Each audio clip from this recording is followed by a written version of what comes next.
Welcome to the Awakening Women podcast. I'm your host, Leanne Oaten, and for almost a decade, I have been a transformation coach and therapist. This podcast is all about lifting the veil of consciousness and awakening to the truth. It is also about helping you to raise the bar in all areas of your life and relationships by starting with you. If you're ready to take back your personal power and reclaim your life, you have come to the right place. I'm so glad that you're here, so let's get started with today's episode.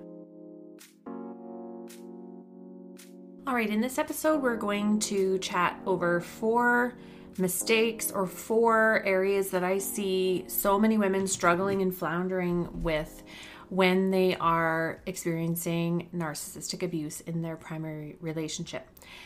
They are juggling many things. Most of the women are juggling careers, whether it's part-time jobs, whether it is full-time, they have kids, or you're more entrepreneurial, you run your own business, similar like something like I do, or you have a freelance, or you do other things that are aside from just solely being at home.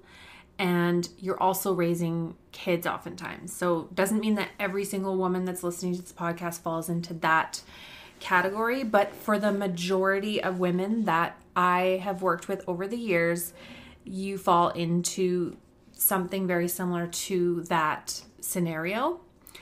And so these are 4 things that I see women in these scenarios most struggling with, and we're going to go over them today. So let's dive in.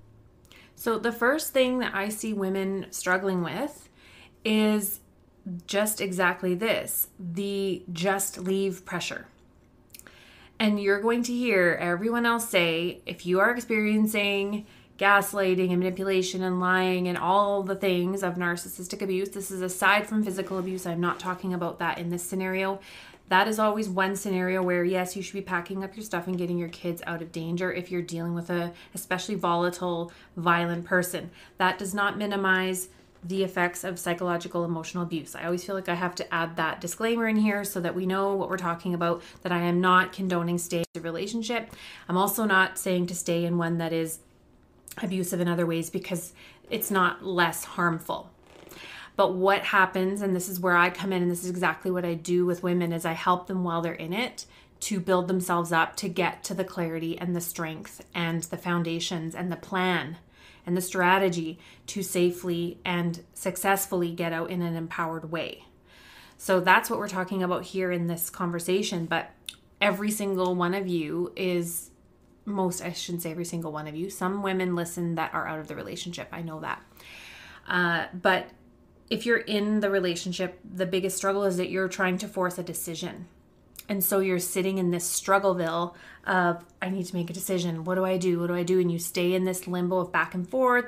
One minute you feel like you're sure and you need to get out and you feel the motivation to propel you forward. You start taking steps and then things happen. Patterns happen, cycles happen that pull you back in to self-questioning. There are lots of factors that cause this phenomenon to happen, this cycle, right? There's various factors. It's multidimensional. It is, there's various factors involved. So it's not just about you need to think about making the decision for yourself. There's past programming. There is going to the wrong people. There is getting the wrong information. So you keep going back into the same patterns. So what doesn't work is to try and force a decision. It's to realize that you have not been given the correct guidance. It's not your fault. You've been given guidance from people that maybe have shitty relationships themselves, like maybe your parents or friends that have failing marriages, or from people that don't know any better, or people that don't know exactly what you're experiencing. You're going to therapists that don't understand what this is all about, and they don't have the right strategies and framework and experience to actually guide you and lead you through a process. You just go and you talk every week. Talk therapy has its own benefits. I'm not knocking it. But when you're in a scenario like this and in a situation like this, going every week to just talk about everything without a plan of action to actually move you forward, like the steps, you're floundering, you're spinning, you're paying money, you're wasting your time, you're travel time, your sitting there time, all of it, the time that you're using to work to pay for the session that really isn't doing you a whole lot of good. Like maybe it offers you a bit of relief to get some stuff off your chest for, once a week. But you will notice, and this has been the case for every woman I've ever spoken to really or worked with, is that it doesn't actually give you a forward momentum path. So you don't have that strategy and that path and that way to actually take the steps to move forward. So you stay spinning in this hamster wheel and you're doing all the things, you're exhausted, you don't know what else to do. And so you thinking and sitting in this, what do I do? And you're trying to force a decision. You feel like you should leave. You feel like there's something wrong with you because you can't leave. That just makes the shame worse. And then you kind of go into it like a little hole, right? A dark hole. And then you have people around you saying, what are you doing? Just get out, just get out. You read it on Instagram everywhere. Get out, get out, get out. It's toxic, get out. Well, yeah, the goal would be to get out of a toxic, abusive relationship. Yes. If I just said that, what's the point of even having a podcast? Just leave. Just call the podcast, just leave. What are you doing? Get out. Doesn't help. That is so ridiculous. And while I would never say stay in something like this, I know that every woman has her own journey to go through in order to get to that place. And from my therapist background, I have this, I also have this intuitive knowing, but it is from my therapy background, is that you don't tell someone what to do. You let them find the answers to, show them where to look. And recognize that someone that is sitting in front of you that is terrified, scared, has all these fears, that is experiencing abuse, and someone in front of them says, what are you doing? Just leave. That you're actually making it worse and you're pushing that person away and they're going to be less likely to come to you. And that's what I see. So it is going to lead into the next thing that I have to say as another big, huge mistake that I see women making over and over, like so much, is just the perpetual venting and the sharing with the wrong people. So you could be venting to your best friend, but if your best friend doesn't have anything to offer you, which they likely don't unless they've lived it or they have some kind of therapeutic background or they've worked with clients in these scenarios, you're not going to be getting the advice that's going to actually empower you. And what I've seen, unfortunately, with a lot of clients and women, that this is the sad thing that can happen in these situations, is you start to find out who your true friends are, and even sometimes your closest family members. In essence, whether it's conscious or unconscious, intentional or unintentional, they can create this dynamic where you are forced to no longer go to them with things. Because as you grow and set boundaries and realize who's there for you and who actually really isn't when the chips fall, you get kind of lonely. It feels really lonely. It feels like you are on your own. And that can be a really scary place to be when you're dealing with this type of abuse and manipulation, to feel like you have nowhere safe to turn to.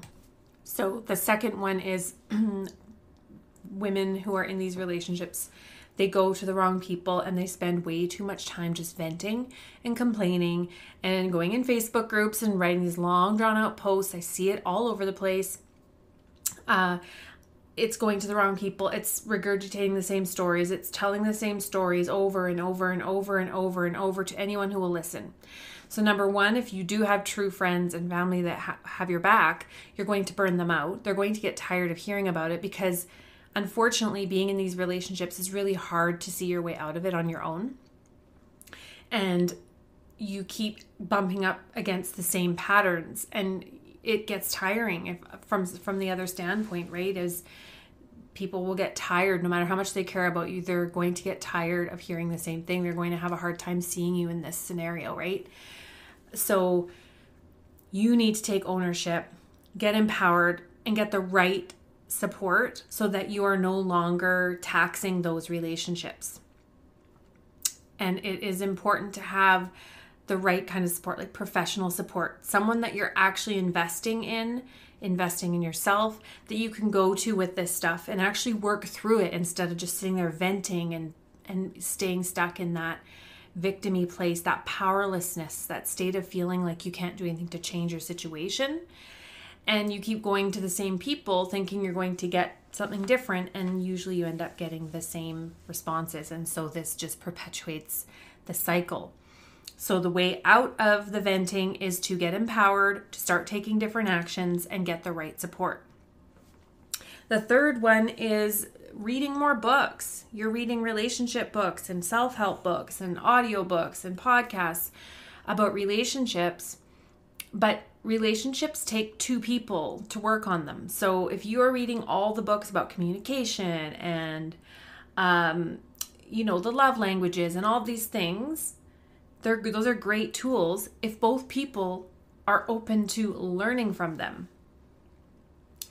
And if you have someone in your relationship that has zero interest in looking at themselves, taking accountability, learning new ways, communicating properly, working through issues, and you're over there reading stacks of books, that's only going to improve you, which is great. We want you to grow yourself, but it's not getting you to a place where you're building the strength to actually get out of the situation. If it was, that's probably what you would have done by now. Am I right? If you're one of those ones, like I was, I'm not excluding myself, stacks and stacks and stacks of books, and you keep thinking each book is going to have the answer that you're seeking, and it doesn't, and you just grow more and more and more frustrated and desperate. And that just reaffirms that no matter what I do, I can't get out of this place. I stay stuck in the same place. Nothing I do works, and you feel hopeless. So while reading books has its place, it can actually become an addiction in its own, a very handy distraction in its own, to say, I'm doing the work, I'm doing the work. You hear me talk about doing the work. Going to therapy and reading books isn't actually doing the work. It's not actually doing the work. So the third is that you're reading and researching and stuck in learning mode, which is a small part of the process for sure. We can stay stuck in that, and it keeps driving the same patterns. And if you look at your own life, you will see that that is the case. And then the last one is, as I just mentioned, going to therapy. So as someone with a background in therapy, in counseling psychology, I love a lot of, obviously, like counseling. I love psychology. I love working with women and coaching and teaching and all that in my programs. But there's aspects to the counseling field that are not ideal. And so a few of them are, like, number one, they don't offer a strategy. It's not a place for a strategy. In fact, there's things that you need to go into a session prepared with to get the most out of your sessions if you're going to use therapy. If you just go in to vent, sure, it will feel better for the moment, but you go right back into the scenario at home and you're right back where you came from. You're right back where you started. So therapy doesn't offer a different level of support. It doesn't offer a strategy. It doesn't offer some support or a place to check in between sessions. You're kind of left on your own. You're like in no man's land. There's no community you can check in with of other women that are going through it with you. And this is why I created my program and the Cycle Evolve to fill in these gaps of, you have access to a community. You have somewhere you can post. You have the ability to get a question answered, or if you're struggling, you can get support. You can hop on a call. There is learning modules for you to be studying and implementing the work between live calls. So I've structured it so that you have this well-rounded strategy with support, because therapy in itself is not enough in these types of scenarios. There's a place for it in the process, but I don't recommend it in the very beginning when you come into my programs, and I explain why that is and what to do instead. But it is about doing your own work and taking ownership over your life in a different way, not just going to therapy and venting every week. You need a strategy. You need proper support. You need to have the ability to ask questions as they come up, as things are happening in real time, because that's when we have the greatest opportunity to have a shift, is when we're caught in a similar pattern. We catch ourselves there and we have somewhere we can go to get advice to do something different this time. When you go to therapy, if you're going once a week or twice a week, there's no support in between that. Therapists typically don't offer in between session support, right? We're actually trained not to offer that because it can create a dependence with the client, right? So I do get that in a sense, but also women in this type of scenario, you need that kind of support in the beginning because it's such a difficult thing to go through. As you get onto the other side and you rebuild your life and you kind of recover yourself, a year and a half beyond, you start to feel like you're getting your footing again, and you can go back to different ways of doing the work. But when you are in the relationship and you're experiencing these cycles, you need a different level of support so that you can move forward.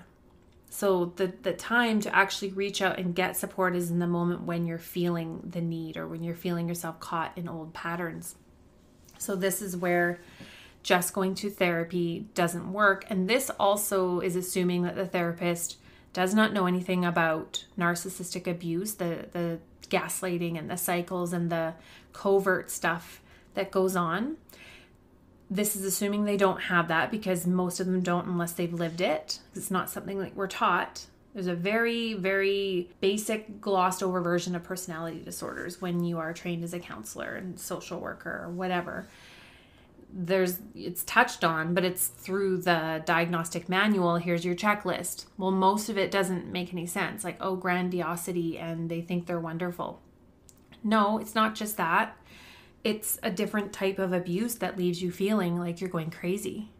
So we have narcissism, like we all have, and we have narcissistic abuse. Like there's no empathy. You're just being treated like shit, right? And if a therapist doesn't get that, they're going to be counseling you on how you can improve, how you can be more loving, how you can have date nights, how you can schedule sex, how you can say nicer things to him and butter him up, and all this crap that you're given as far as advice goes for relationships that does not work when you are experiencing this type of manipulation and emotional, psychological abuse. Financial abuse, it could even be. And financial abuse goes both ways, by the way, because I have worked with women and I have clients who are the wealthy, breadwinning, they have a successful career, and their husbands are siphoning off of them and draining them dry.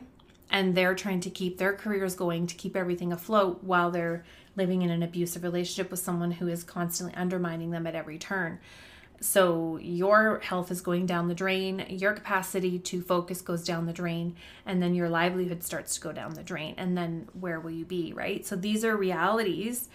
It can go either way. It can be that, so you have to be able to see the reality of your situation first very clearly in order to change it, to be able to really see and feel the problem, and that it's not getting better based on everything that you've done so far. And it's because you've not been given the correct process, the correct guidance to actually move the needle, move yourself into new directions. So when you're caught in these, the effects are that you have a loss of focus, that perhaps your income is being impacted because you have to take sick days off of work, mental health days. Maybe you're having health issues and they're from the stress of this.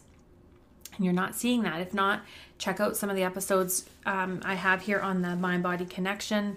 There are a few episodes in my series around that. But if you're experiencing health issues, then the next thing is that, well, you're being put out because you're not feeling well, and it's causing you to feel like, I can't leave because I'm so sick, and I now further need this person because I'm not well. And then them taking advantage of that perpetuates more of your symptoms. Like it's just such a messed up thing that ends up happening, and you have to save yourself. You have to put the oxygen mask on yourself and get up and take action. Like just put this whole relationship thing on the side burner. So what I teach you how to do in my program, you put it on the side burner. You're no longer putting any more energy into that. It takes this shift within you, and then you're working on yourself with a system, with a process, with coaching that actually moves you forward. The next is that you end up with less mental clarity. So you have a lot of brain fog. You can't think straight. So this impacts every area of your life, your work, your career, your parenting, everything. You're forgetting things. Your energy is scattered. You're absent-minded. It's just easy to forget things when you're so distracted mentally with the brain fog, and from the stress of it, it causes all this brain fog. So it's just this really toxic scenario that you are bathing in that is actually taking you down. And the forgetting things does show up with parenting. Like, you forgot about Susie's special party they're doing at school, and she's the only kid that shows up without a dessert or a treat or a cupcake or juice boxes or whatever it is, right? Or there's something going on at the school, something going on with one of your kids that you completely forget about, or you forget to pick them up, or you're doing things that are so absent-minded you can't figure out why this is happening. It's from the stress, it's from experiencing trauma. And it actually takes some time to really heal this, even after you've gotten out. Like, you see the effects that all this has had on you. And it takes a while for your nervous system to rewire. And you need different strategies, obviously, to kind of navigate that, because that part of it is physiological. It's hard to... It's one of those things, like, you're in the situation, so you need to get out of it to get the clarity, but you're in the situation, you don't have the clarity, so what do we do in the meantime? And that's what my program does, is it helps you, well, what do you do in the meantime? Because you're not ready to make that decision. You can't think straight, you have brain fog, you're forgetting things, you're struggling at work, you can't go to work, you're struggling with parenting. Well, how do you even make a decision to leave from that place? Of course you can't. So the advice to just leave is so stupid. It doesn't take into account all of those things. You need guidance. Like, how do I get out of this? How do I get out of bed and carry on and go to work? And how do I take care of myself in a different way so that this isn't taking me down? How do I start putting my life at the forefront right now so that I can save myself? Because you get to the place where you feel like you're sucking at everything, like you're failing at every turn. That does not help your self-esteem. And then you feel less confident in your decision to walk away because you think you still need this person because you're failing everything. And all of this leads to so many health issues for women: burnout, exhaustion, adrenal fatigue, thyroid issues, menstrual issues. All this stuff is going on. And what's happening is you're burning out further and further, and your health is going down the drain further and further. So this is not like an uplifting episode. I understand it's more of a wake-up call that you have to be able to see what you're in and accept it fully, get out of the doubt, the self-doubt, and realize that if I keep doing the same thing I'm doing over and over and over and over, I'm going to get the same result. And no, it's not going to stay the same. It is only going to get worse, because as you have seen, it only gets worse. You have the evidence of that in your own life. You can see that it has only ever just gotten worse.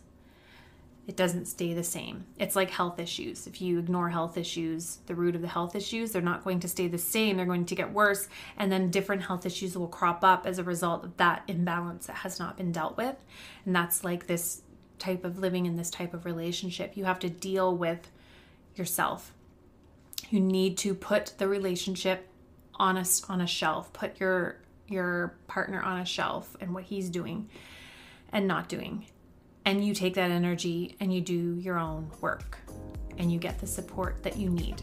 Thanks so much for tuning into this episode of the Awakening Women podcast. If you love this show and it has served you and helped you on your journey, please take a moment right now and leave a rating and review in iTunes and Spotify. If you'd like more daily content, videos, and inspiration, come on over and join me at Awakening Women Support Official over on Instagram, where we can connect and you can continue your transformation and growth journey. And I'll see you online. Take care.